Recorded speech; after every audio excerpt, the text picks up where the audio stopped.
Hello guys, and welcome to another calculus video. In this video we're going to be checking out this cool triple integral that I have right here.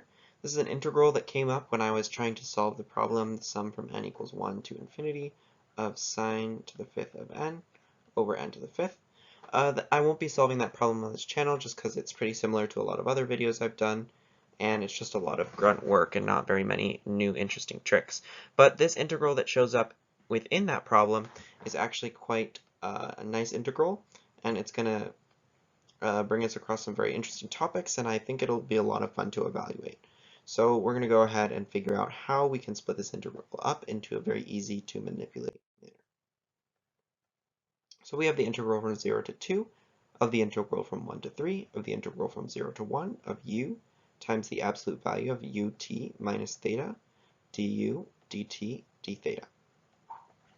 So the tough part here isn't the actual integration itself, since doing triple integrals is relatively easy. You just do it as a normal integral and treat everything that isn't the integration variable as a constant, right? It's very straightforward to do. The only hard part is we have to deal with this absolute value. Dealing with absolute value in 2D space isn't that difficult, since we just split it up into a number of different regions where the function inside is positive and negative. And Similarly, that's what we're going to do when we're dealing with 3D space right here. The only difficult part is that we have quite a complex function, and it's not going to be easy to split things up into terms of ut minus theta greater than 0, and ut minus theta is less than 0. So this is what we have to figure out, right? We have to figure out all the regions where this is true. So this is, first we can reorganize this to say ut is less than theta, and ut is greater than theta. So the first thing we might think of doing is bringing the theta integral to the inside, right? And then just integrating from 1 to 3, from 0 to 1, from 0 to ut of this integrand, ut. In this case, if we were integrating from theta equals 0 to 1 to ut, then that would mean that theta is less than ut, so we could just write that as ut minus theta, d theta, sorry, theta dt du.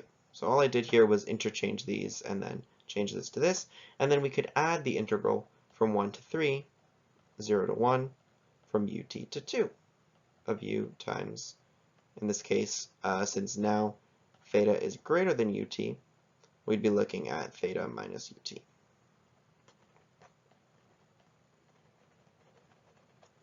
If only it were that easy. So this is the first way I tried to solve this problem, and it's definitely the right approach and the right first step to take. However, we can't just do this directly, because even though these two integrals, their regions add up to the same original region that we're talking about, there is a problem with what we've done.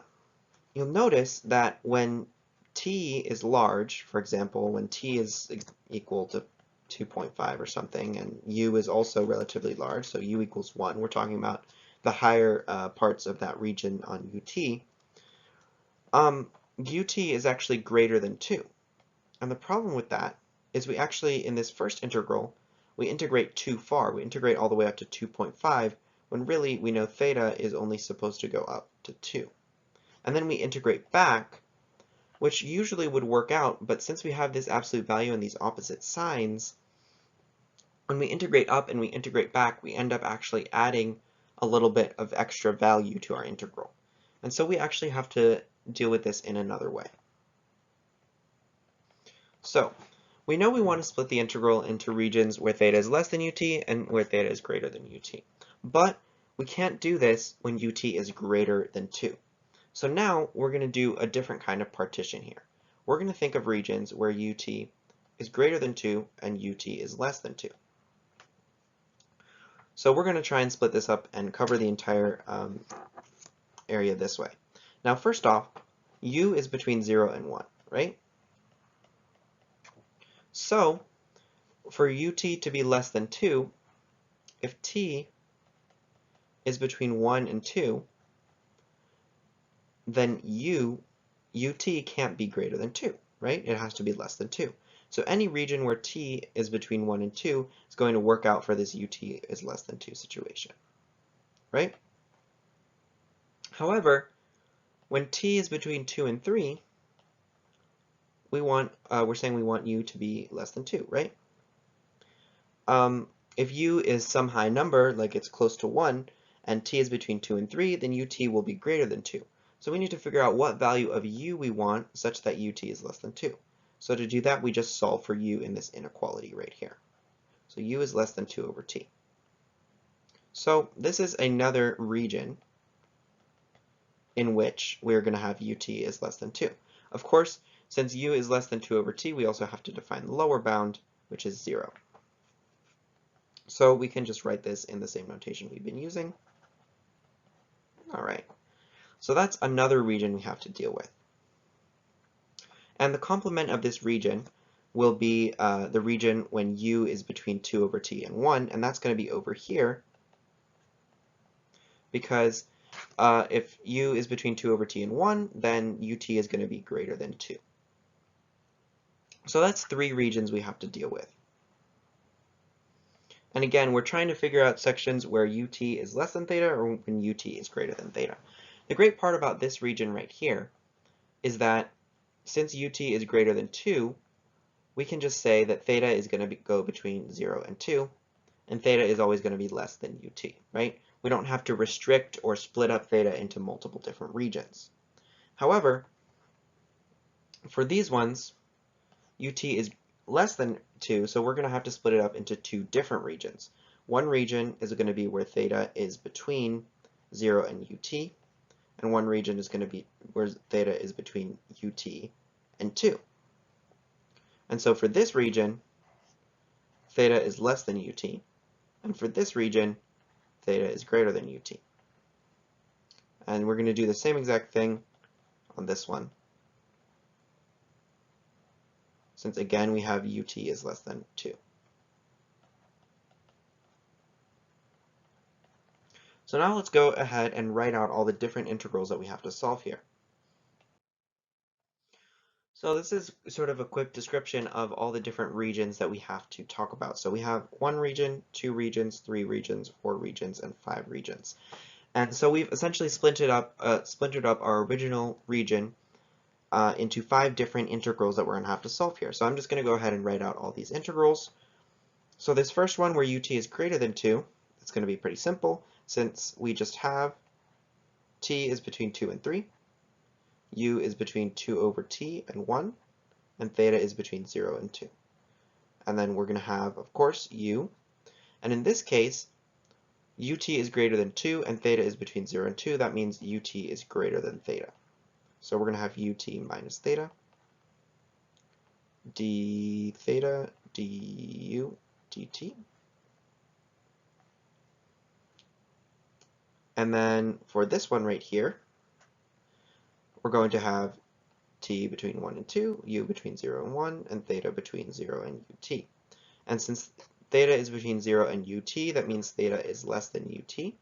So we're going to have u times ut minus theta. Now our next region is going to be this one right here. And we're going to have simply t between 1 and 2, u between 0 and 1, and theta between ut and 2. And in this case, theta is going to be greater than ut since it's between ut and 2. So we're going to have u times theta minus ut, d theta, du, dt.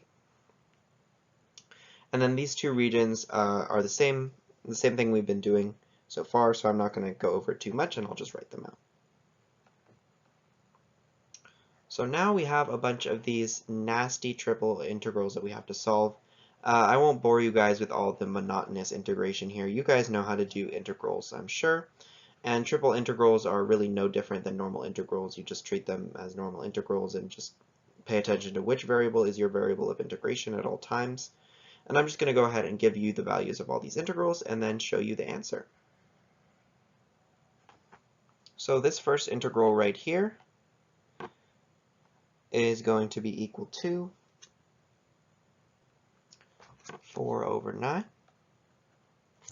This next one right here is going to be equal to 7 over 24.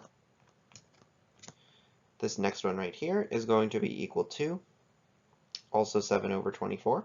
So I can just rewrite this as 7 over 12 right here. this next integral right here is going to be equal to 1/3. And this last but not least integral right here is going to be equal to 1/9. And let's just go ahead and put this all over a common denominator of 36. And we just have to add everything up together here. And we're going to get 53 over 36. And that is the answer to that epic integral. I hope you guys enjoyed this video. A bit different than stuff we usually do on this channel, but you know, I spent a lot of time on this problem and trying to figure out how to split it up into different regions. And I think it can be really helpful to a lot of people since dealing with absolute value can be very, very tricky, even in 2 dimensions, but once we deal with 3 dimensions, it becomes even more difficult. So yeah, I hope you guys enjoyed the video. I didn't try to bore you with lengthy integrations, and I just figured I'd tell you guys the answer. I did all of these by hand, by the way. So yeah, I hope you guys enjoyed the video, and I will see you next time.